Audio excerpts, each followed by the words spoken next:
Okay, so as many people know, we had the riots here in the UK last summer, and that was due to the aftermath of girls being massacred at a dance club in Southport.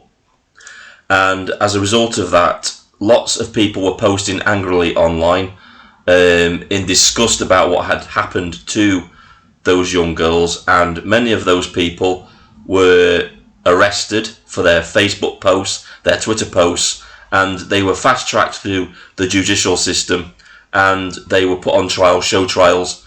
Many of them have admitted that they were told that if they pled not guilty, that they would face a harsher sentence if they were found guilty. So many of them were blackmailed into pleading guilty for crimes that really they shouldn't have.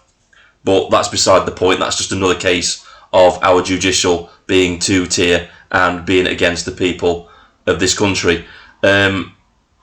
So this case here, so Adam Brooks, he's a contributor to GB News panels. So he says this: man who had balaclava on was acting aggressive. He was in a group running down the streets and who picked up a brick during the summer riots. Avoids jail. Reminder: Lucy Connolly got 2.5 years for online posts that she deleted shortly after it should be.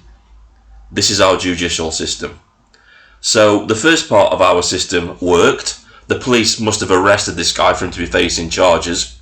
But unfortunately, it's the second part of our judicial system that has failed us this time, and that will be the judge.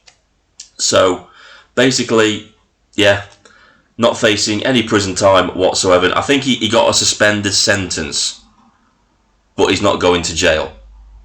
And that's for actually taking part in a riot. There were some people who weren't of his ethnicity, shall we say, who were just merely walking past. I think there was a care worker, she was walking past, and all she was doing was actually streaming the riot.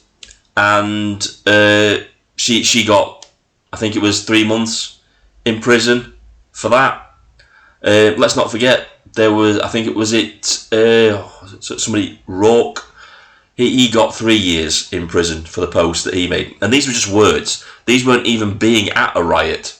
That these people were being accused of inciting violence, not being at an actual riot, picking up bricks and throwing them at people, which in my opinion should be, they should be getting tougher sentences for that, because if you're actually there at the riot and you're taking part, that should be a more severe judgment than just somebody that's sat at home posting stupid comments on Twitter or Facebook that they later regret.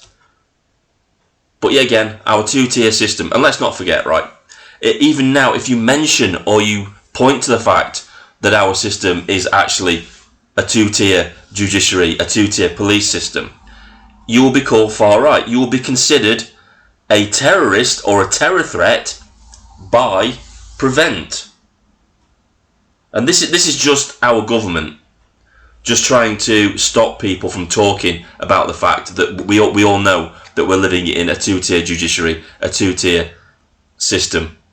That's just their way of trying to shut down the conversation. Because if you talk about it, if you say there's a two-tier system, then you're far right and you're a terrorist threat. It's unbelievable what's happening in this country right now. And this is just a blatant example of two-tier justice. It's not even, I won't even call it justice, because it's not justice, is it? It's just political bias, in my opinion. Anyway, I just thought I'd show you all this, and again, it's just another notch in the belt of the decline of this country, isn't it really? This is Vindicator signing off.